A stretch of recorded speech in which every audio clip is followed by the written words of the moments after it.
Design Salvation, episode 54.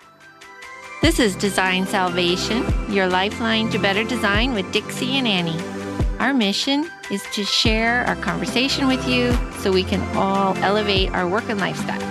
Welcome to the fold.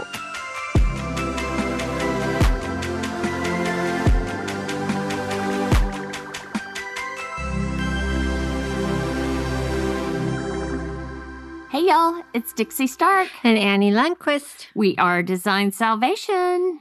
And we're going to dive deep into curtains today. Yeah, we actually Really thought deep. about this in advance. We actually did. Can you believe it? I know.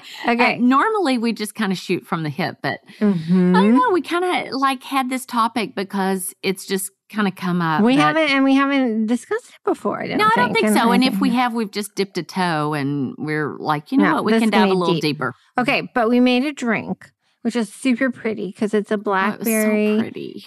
It's actually a blackberry basil smash, but we made it with mint because we didn't have basil. Yeah, I didn't have any basil, but I did have a nice assortment of mint. That you grew yourself. I was so impressed. So proud of myself because I'm just trying really hard to be domestic hanging out with you. And it's a stretch. Yeah, you're doing great. But this is the drink that Taylor introduced us to, my son. I'm very impressed. And it's a good one. It's very fresh and it's pretty too.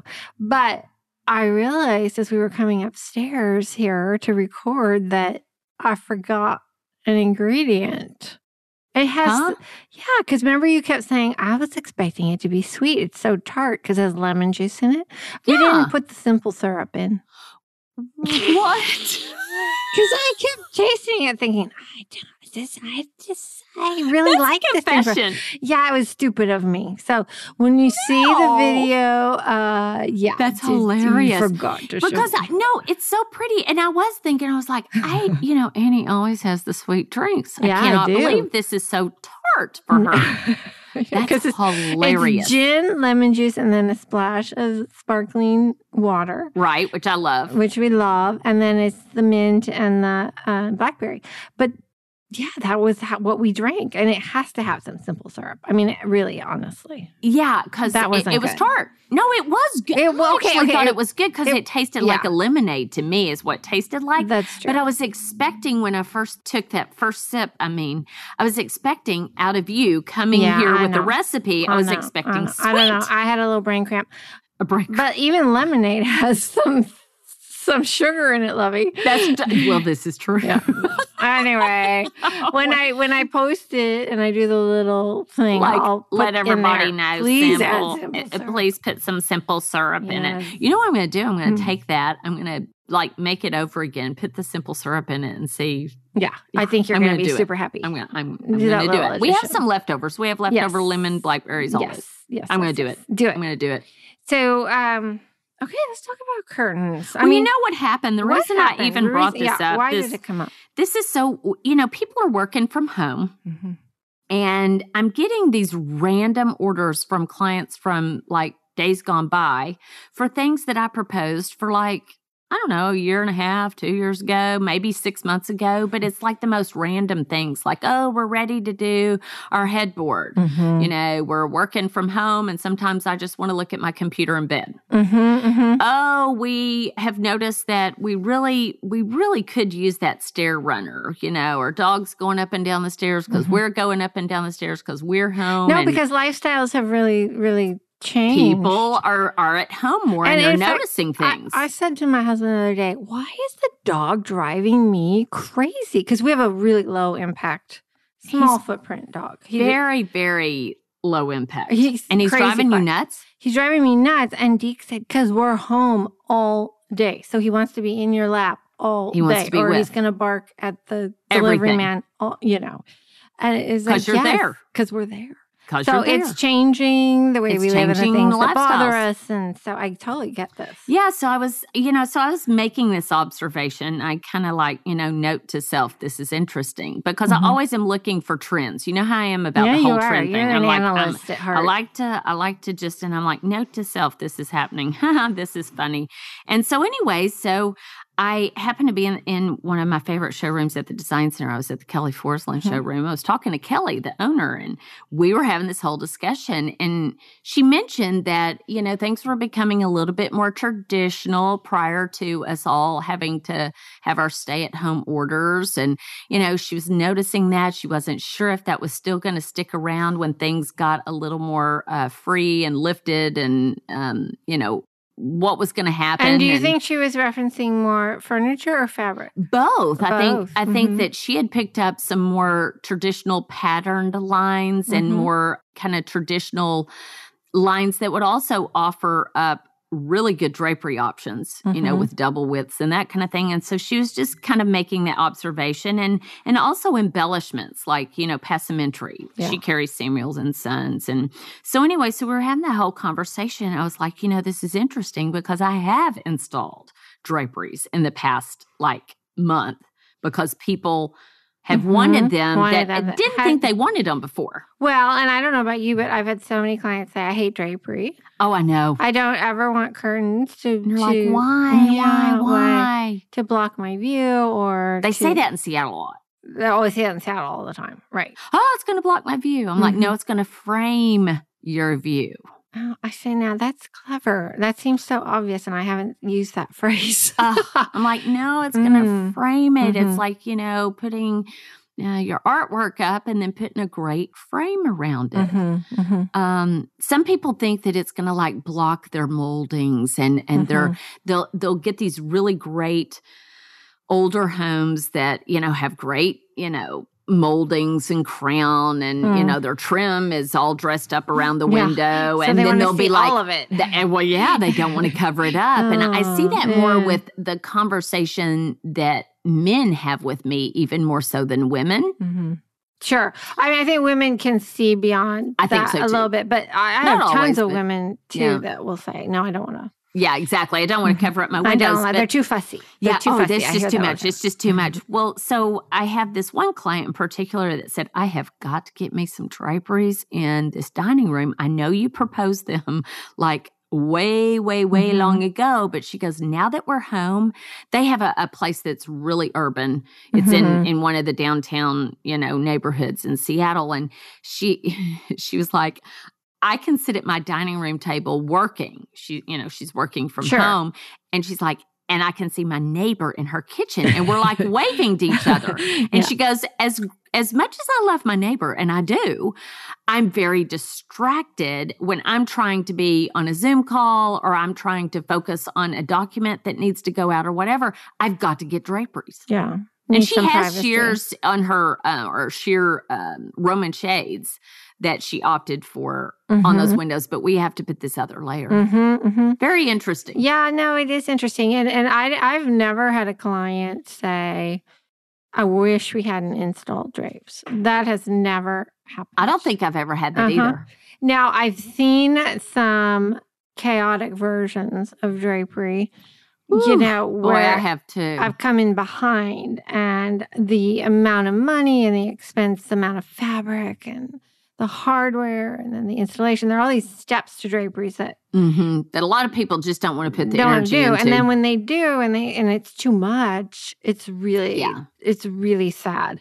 And I had a client where that happened once. It was the most gorgeous, expensive fabric. I mean, it just went on and on. It was a bad balloon shade and it was the wrong proportions and the wrong window for it. And she just said, oh, Annie, I can't change that. I could never tell my husband because he knows how much it cost. And I'm just going to have to confession. I'm just going to have to live with it. And I said, okay, we'll work around. Well, let's just work around. At least it's a beautiful fabric. Yeah. Oh, it looked ridiculous. And I think that's why people say I hate it. I think that it's such an investment that they think that's the one place that they can cut and still get the look they want in a room. And I beg to differ. That's a disaster waiting to happen. Unfortunately. Yes. Save your pennies and then. Save your pennies and go for it. And of course, I, preaching to the choir right here, I actually have my rod already in the ceiling, but my ceiling is 21 It's 21 feet tall. So the amount of drapery that I have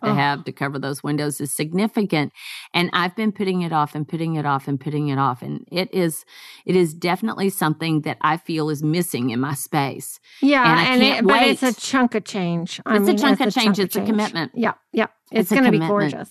And I love that, but I am seeing, like you said, more people saying, "Okay, let's try that. Let's try this." And of course, I'm tending to do the type of drapes that blend with the wall, so they're not making a big statement. And yes, you might add a little touch of a leading edge that's passementerie or even contrasting fabric or something. But I don't like to.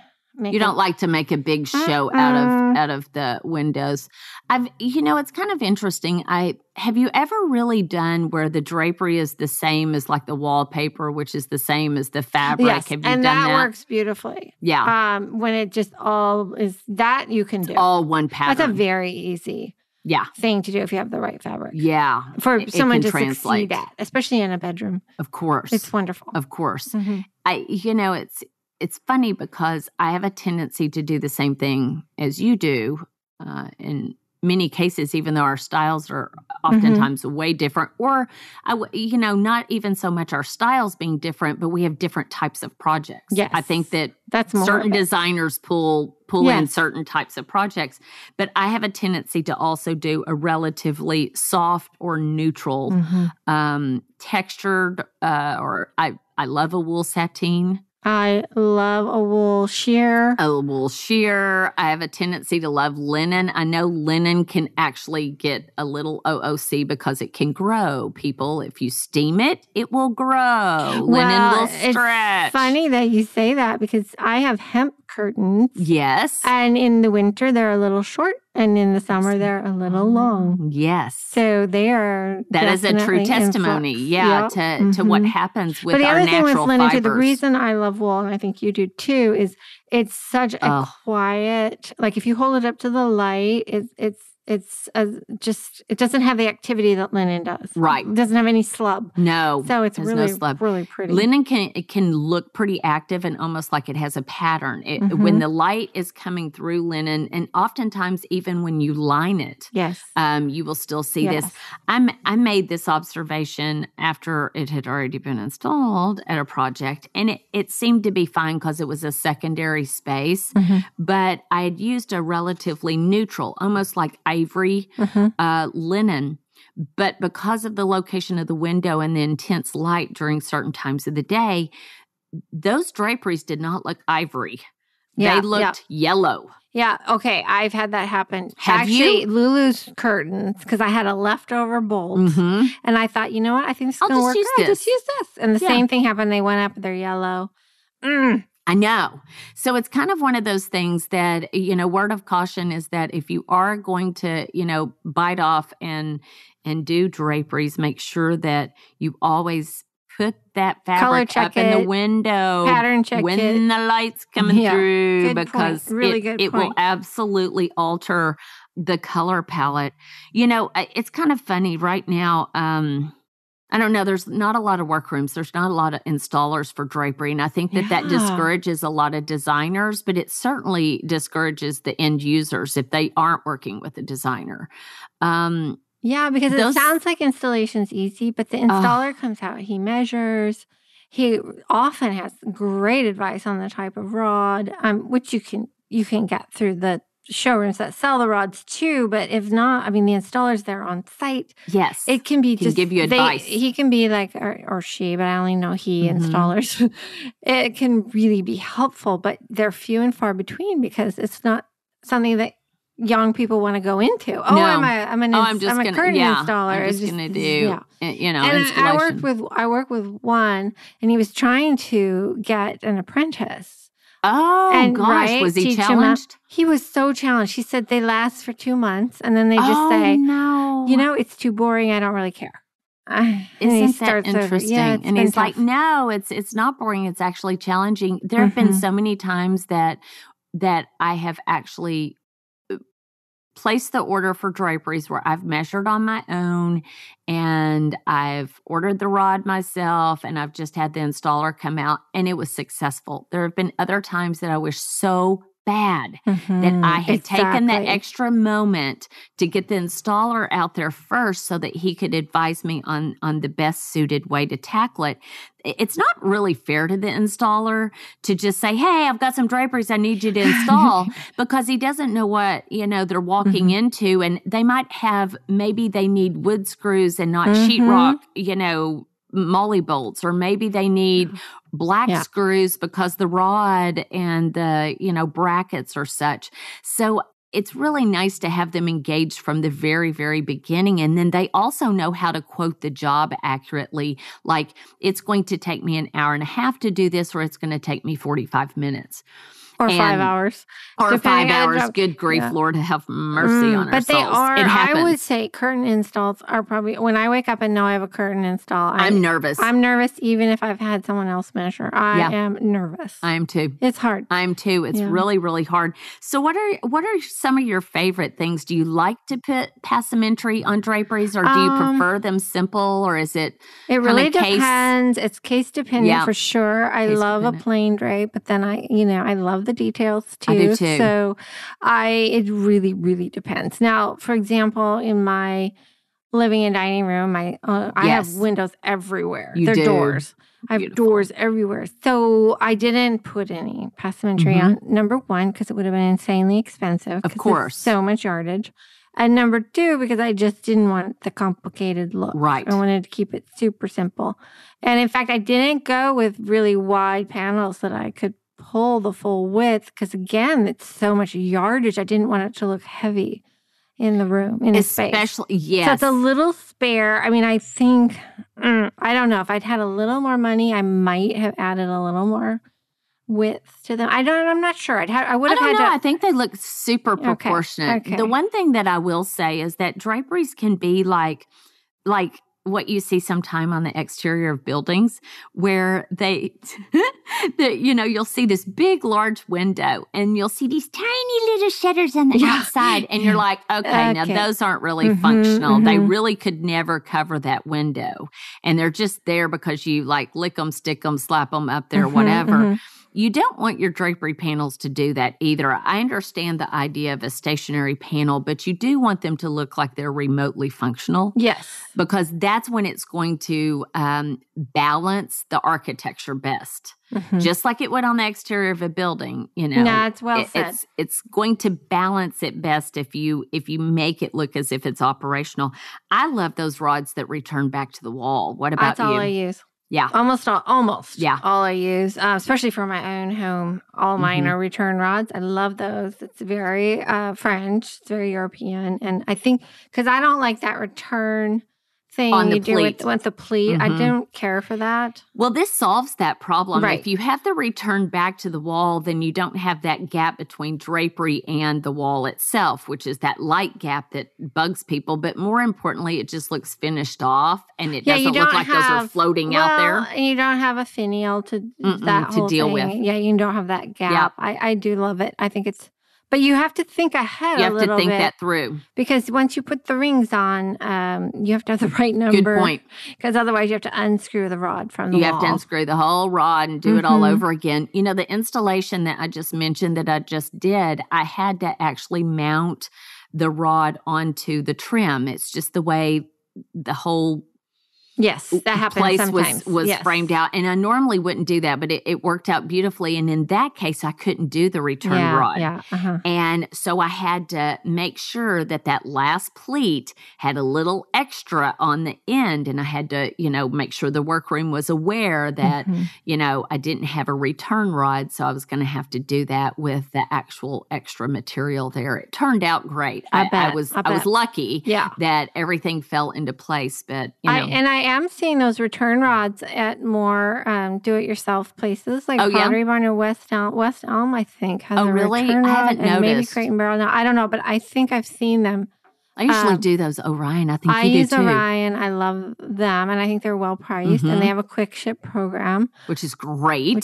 I don't know that they sell. I'm sure they sell. I think they're through to the showrooms. trade mostly. But I'm sure you can find a place that We can link to them. See if you can find a rep, you can find a showroom if you're trying to do it yourself. Although draperies are one of those things that I really do think leaning on a professional is the right thing to do. Well, I would agree, and honestly, like we said before, really save your pennies and then go to a place that does known everything. For doing that. They do the measuring. They can even order the fabric for you, and they do the install. Yeah, it'll save you time and money in the long run. It will save you money in the long run. It will definitely save you stress. Yeah. And I think that's a good It really will. So I have a question for you. Now, this is case dependent for me too, but do you like your draperies to break on the floor, or do you like for them to be above the floor? Okay, so I like them right on the floor. Okay. Like no break. Yeah. But right on the floor. I'm with you. That's my preference. Number one preference. Mine too. If I do a break, I only like a 2-inch break. Sometimes I don't even do quite 2 inches.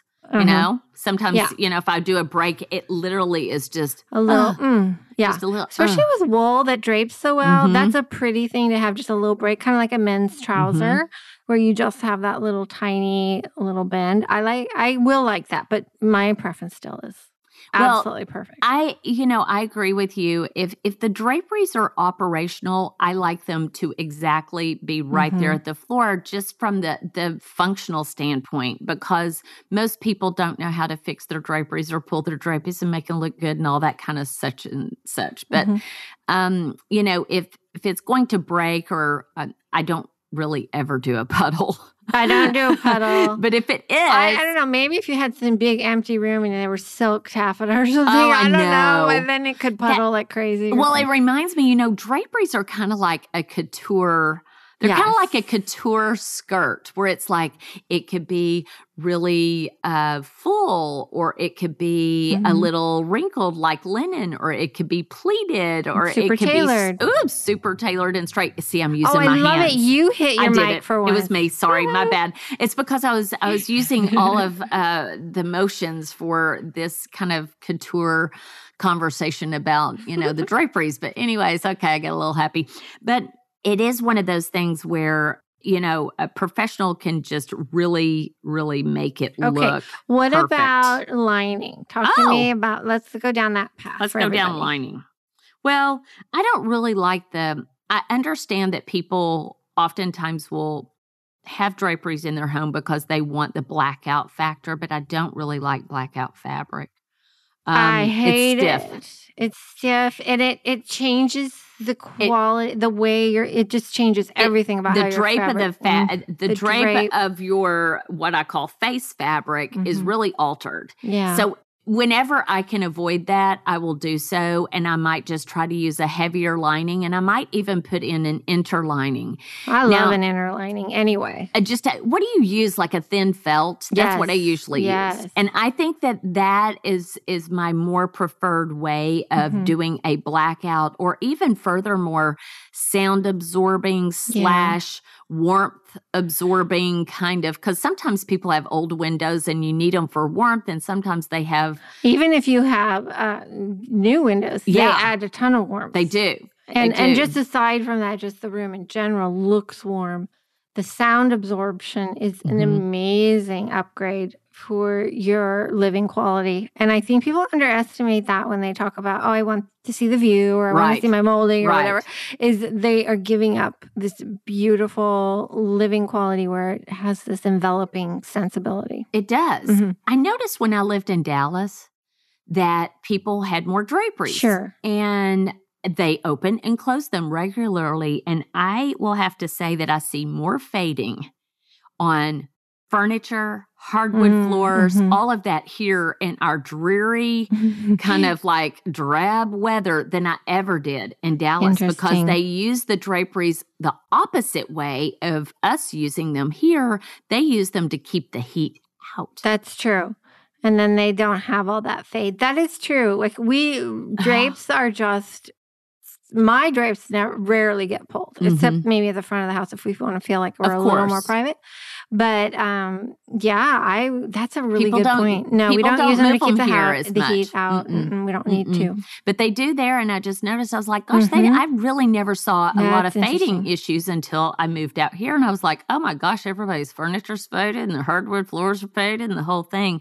But I prefer a soft lining, and I really encourage people to, when they're considering draperies or any window treatment of any kind furthermore, and I think we've talked about this before, you want to consider what it's going to look like from your street view. Yes, like your lining color, if it's too yellow or it needs to. Yes, you gotta pay attention. It's the details. It's the details. Okay, so speaking of details, I mean, the obvious, we haven't even discussed the number one detail, which would be the pleat. Oh, my lordy, yes. Right, and the hem.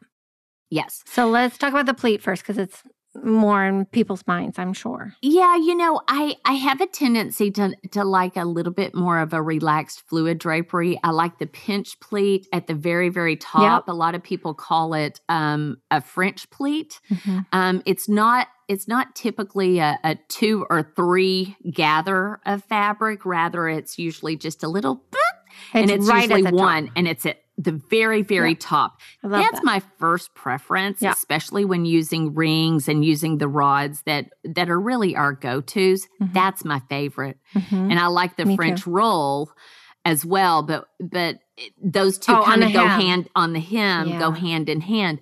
I have done, everything from what they call the kind of like omelet, goblet. It's like, it's not quite a full goblet. It's kind of like a tweener. It can work. I've done all sorts of things, even fussier, I would say probably 25 years ago than we do now. I don't think people are getting super creative on pleats now. I don't think the only one I don't like, obviously, on the pleat is a grommet, and I don't like... Oh, you don't like a grommet. I don't like a grommet, and I don't like a rod pocket, obviously. I like a true... pocket. Right? Where you just slide it on the rod. Yeah, I don't... maybe for rod kids' pockets rooms or don't something. work. No, they don't look pretty. Because they don't stay in place. Yeah, it doesn't look... This looks like a hot mess. I almost had to think about what you were talking about. Like, I don't ever do that. I think... Well, you wouldn't. Right. The only time you would do it, honestly, is if you were buying off the shelf. Yeah. And the same with... Like, do you customize grommet curtains? Have you done that? No. Yeah, see? No. Yeah. I haven't. I don't think you can beat the French pleat or the any kind of pinch pleat. I don't think you can beat it. I've done the grommets more where it's been something that had to really, really move and more been like a shower curtain or even like where you have to do the little makeshift closing office space like it's a photography studio or something like that. And it's nice when they slide easily. That's really easy. True. That's about the only time I've ever used those. But, I have purchased a rod pocket before and taken it to my workroom. We've talked about modifying and doing a little bit, but taking it to the workroom, ask that they do the small pleat, ask that they modify the hem because maybe it's too long or short or what have you, and maybe adorn it with a leading edge of tape or trim or something like that so that it looks a little bit more custom. And I've done that so that either I could match up fabrics because maybe the rest of the room was in the same fabric, or I've done it so that I could save money and time. Mostly time because you can just, boom, get it done if your workroom's ready. Yeah. Rather than, waiting for the whole customization process, which, I get that. Well, we were talking, I mentioned the French roll. A lot of people don't want to do the French roll, but I don't like that big 4-inch cuff at the bottom. I usually try like either, but not every fabric can do the French roll, and very few workrooms want to do that. So for those of you that don't know, the French roll is literally like just the tiniest of hems at the very, very bottom, and it's like they roll it and tack it. I don't, and it's usually a hand. It's a hand sewing, handwork. It's handwork that a lot of them, do not want to actually take the time to do, but it's pretty tedious from what I understand. I'm not a seamstress, so I don't know. But so the other thing that you touched on very briefly, but I want to just run back to because I think it's the best advance in fabric for curtains in the whole wide world, are the amount of double wide Yes, fabrics that's that are so available true. now. And it really takes out a lot of seaming, which will save you money, by the way. Yes, it with will. your fabricator, because they usually charge by the seam. Mm-hmm. And then also, if you're doing perhaps a sheer, it's just a more beautiful look, because if you railroad it, you're not going to have any seams. Right. It's Right. gorgeous. That's such a good point. Back a long time ago, there weren't as many double width, which means that, double width is going to be like 108 inches. But they even have 126 And now they have them. I was just going to say, they have them Yeah. so much bigger than that. And you can't get that at your local fabric store. You won't see that off the shelf or any of the such. But that's one of the things that the designer can give you accessibility to and bring to the table. And like, you're saying, Annie, railroading the fabric, so turning the fabric so it's running the opposite direction off the bolt, allows you to save all that seaming, and it creates such a lovely look when the draperies are actually pulled. Yeah, it's pretty to gorgeous. close off the I don't window. mind seams, but at I the don't same either, but time, if you're dealing If you with can a sheer, avoid them, yeah, what the heck? Why not? especially a sheer. I Especially interrupted a you sheer. there. I No, didn't mean to, especially a sheer for sure. Yeah. Yeah, they do mostly sheers in the double width. Not always, but a lot of sheers. And now they're doing a lot of linens and what have you, and some cotton satines too. Yeah, but it's nice to have that option. Well, they're doing the cotton satines in double widths too, so you can make bedding out of it. Which is so great. Has Yes. that not saved our life? Oh, I love it. I mean, I love it. It has saved our life. But there's so many details with draperies, and there's so many things that you can... I have one other big comment. Dude, this what's is that? important. Oh, my goodness. Let's talk about it. You know who never thinks about window treatments? Rarely. I'm painting with a broad brush. So don't. Okay, don't you're send painting. me Don't send you any mean emails. Who are messages. you talking about? Okay.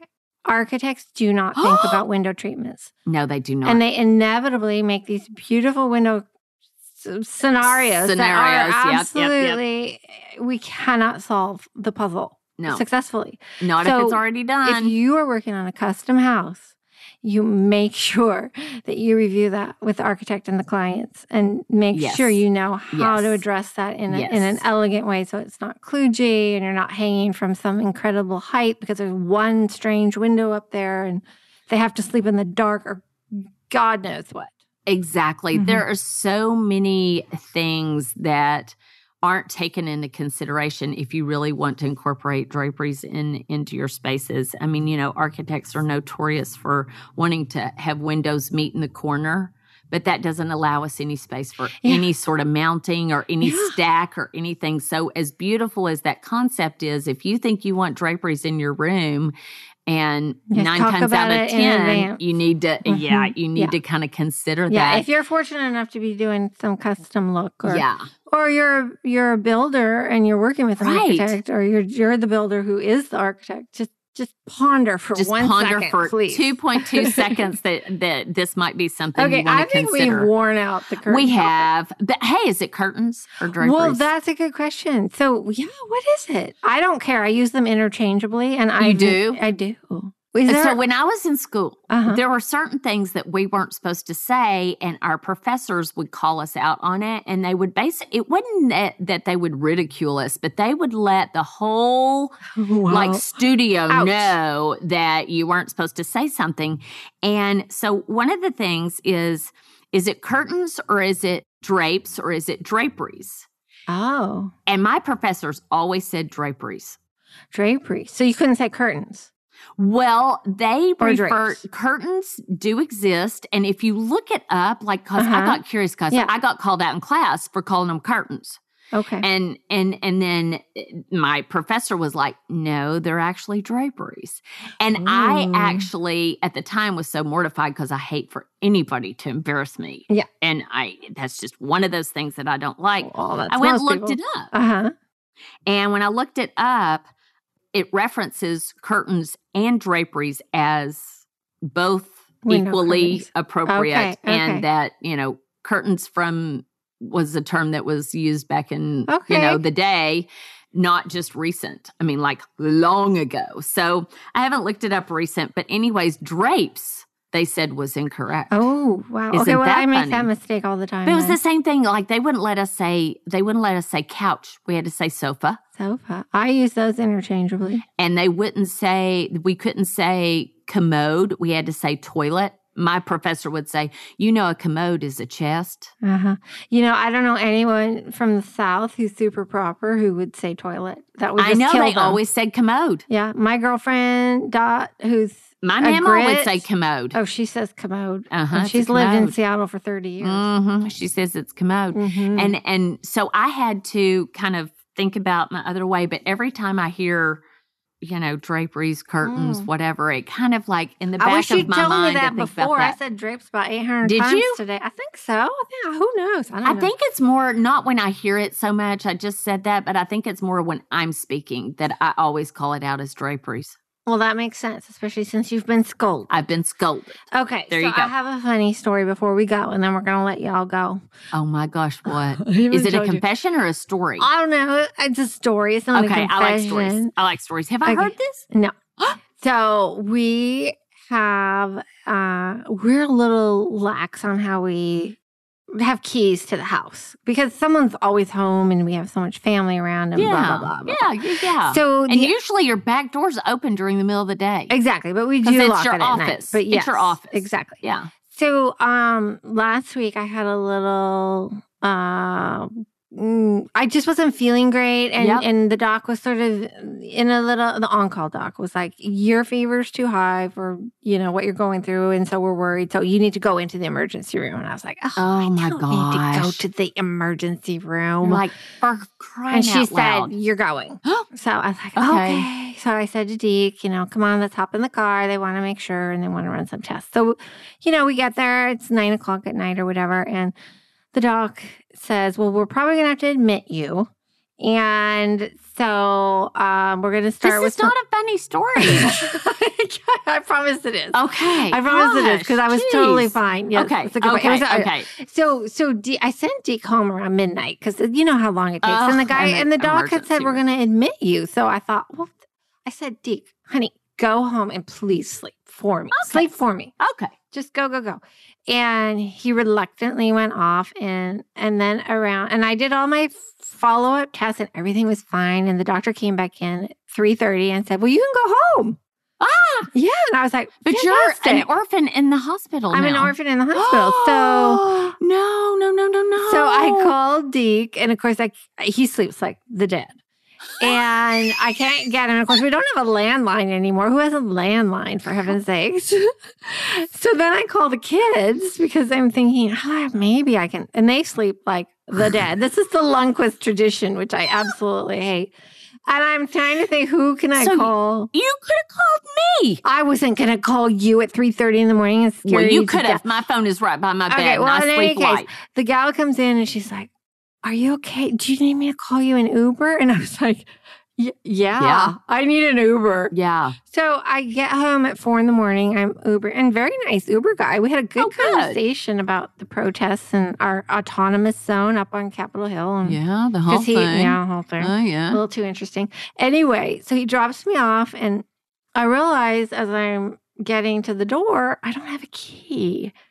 And we don't have a hidden key. I know it's stupid. We don't have a hidden key, but I don't have a key.